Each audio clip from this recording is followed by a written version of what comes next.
So I like to take you back to when you were a child and you first learned to ride a bicycle. It was really your first test of courage. You get on the bike, it sways, it wobbles, you fall, your parents tell you to get back on, you start to pedal again, you gain momentum, and then suddenly you take flight. Remember that amazing feeling of success that sets in? That's because learning to ride a bicycle is not just a learned skill. It's a deeper human emotional connection. That's why the bike is a great example of how simple technology, if used correctly, can bring out deep human emotions and spin off a cycle of creativity and innovation.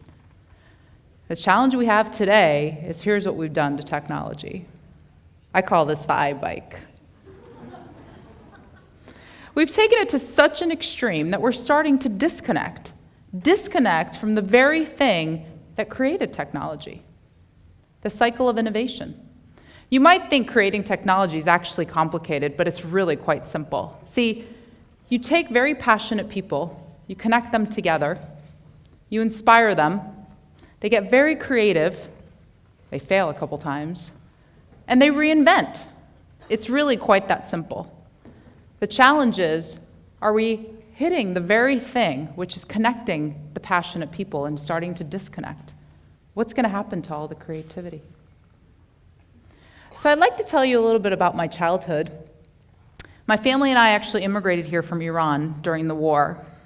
My memories overnight went from learning how to ride a bicycle in the hillsides of a beautiful country to sitting in a dark basement as bombs went off around us. My fear quickly shifted to worrying about falling off of a bicycle to looking into my mother's eyes as she tried to figure out what she was going to do with her family. My grandfather actually pleading with her not to leave in the middle of the war with a small child. He thought we were nuts. We did it anyway, and we immigrated here to the United States. So growing up here, my father was heavily into technology, so I naturally fell into it. I had a quite nerdy childhood. See, he actually made me program for hours on an old Commodore 64. Some people in this room have probably never even seen this. Before I was allowed to go out and play with the normal kids. My math flashcards, they looked a little something like this. The old computer punch cards. He used to make me build computer systems too. I can't tell you how many motherboards I fried until I figured out and was successful at it. So naturally, with that background, technology kind of became my universe. So I thought when I come here today, I definitely needed to cover all the topics of mobile, social, big data. Who could leave out the cloud? All of the things that have completely changed our lives and the way that we communicate and the way that we connect. Or is it really the way that we disconnect?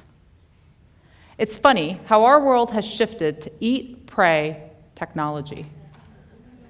The love and high-touch part is now all high-tech. It's almost feeling like it's important, more important than food and shelter. We all know that sinking feeling when you think you forgot your mobile device, you got to run back home because there's no way you're going to function without it. I had a dinner party a few weeks ago, and I was running around, and I have no idea if people actually enjoyed themselves or if the food was any good until the next morning I had to check my Facebook, and of course my foodie friends had pictures of all the plates and things, and that's how I figured out that everybody had a good time and the food was great. It's nuts. This is the way we communicate. These devices have completely taken over our lives. So a recent study of our new generation showed that they actually have a love-hate relationship with technology. They feel extremely connected, but yet so disconnected. They have hundreds and thousands of Facebook friends and followers, but feel really isolated. They want technology to give them a more human, personalized experience. They want the why. So this got me to think, is technology just an enabler? Is it just a tool? It's how we do what we do. It's not the why or the true meaning of innovation and creativity. The successful innovators already know this. Tony Hsieh. He reinvented the way that we purchase shoes because he had a passion for delivering happiness. Shoes just happened to be in the mix. His team created Zappos. And they've changed the personalized experience that we have now when we purchase those shoes. What did you dream of as a kid? Fast cars and rocket ships and bikes? I know I did. But few actually grew up to create them, like Elon Musk, the man behind Tesla and SpaceX. And there's actually a couple Teslas outside, and I swear I didn't coordinate that. It's just by design. Why did he do all that? For money, for profits? No, he had already made millions and lost it. He did it for Mars. He wanted to send humanity there. With his electric cars, he wanted to save the environment and create a planet that our children could live on. Kevin Plank. He was the self-proclaimed sweatiest guy on the football field. Through his grassroots business approach, he created Under Armour. Why? He wanted to improve athletes' performance. The how was the innovative technology, the fabric that he brought to the market that actually cooled athletes' bodies off sooner. Today, Under Armour still has that same philosophy. They want to improve athletes' performance. It's just changed. There's now wearable technology and devices out on the market. These devices are what we call the Internet of Things. If you look at the health and fitness industry, we are a nation that's obsessed with Fitbits and Nike Fuel Bands and Garmin GPS devices. Obsessed cyclists actually use an app called Strava to connect to one another, and ironically, it actually means strive. So why do we do all that? Because we want to be motivated. We want to be inspired. We want to connect with people all around the world that can bring that to life for us. The bike. This technology has been reinvented dating back to the 1700s. It went from a wooden scooter to steel and aluminum to carbon fiber, feather-like technology that you see here. With electronic shifting, I can even plug my mobile device and update the firmware. Crazy. Cyclists pay the price of a modern-day vehicle to own this thing. It's pretty nuts. Why? Because we want to have that feeling that we once did when we were a child, that feeling of freedom. In corporate America, we get so fixated on the profits, on the bureaucracy, on the red tape. We have countless meetings, I know I sit in a ton of them, trying to figure out what this technology shift means to all of us and to our business and making sure the profits are not impacted. We're forgetting the very essence of what creates a successful business. It's people. It's emotions. It's connecting to them. It's bringing those to life. It's so simple.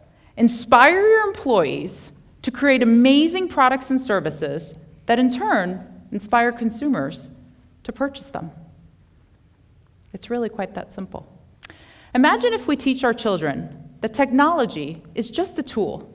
It's just an enabler. It's how we do what we do. It's not the why. We don't want the very cycle of what created technology, the creativity, to kill it, to stifle our innovation. See, this simple notion could actually change the world to become 80% innovators and 20% laggers versus the other way around. Because possibly, if we continue down the spiral that we're going down today, we're at risk of losing all the creativity and the very thing that created technology. What if my family and I didn't face our fears and take some risks and come to the United States? What if this bike wasn't reinvented over the years by very passionate people? What if Zappos didn't deliver amazing shoes to our footsteps? Well, I definitely would not be here, standing in my heels with my super fancy bicycle telling you that technology is just a tool. And we cannot disconnect from one another and disconnect from the true feelings of what brings things to life, because we're at risk at losing all of our creativity and becoming robots. And if we lose that, what do we really have?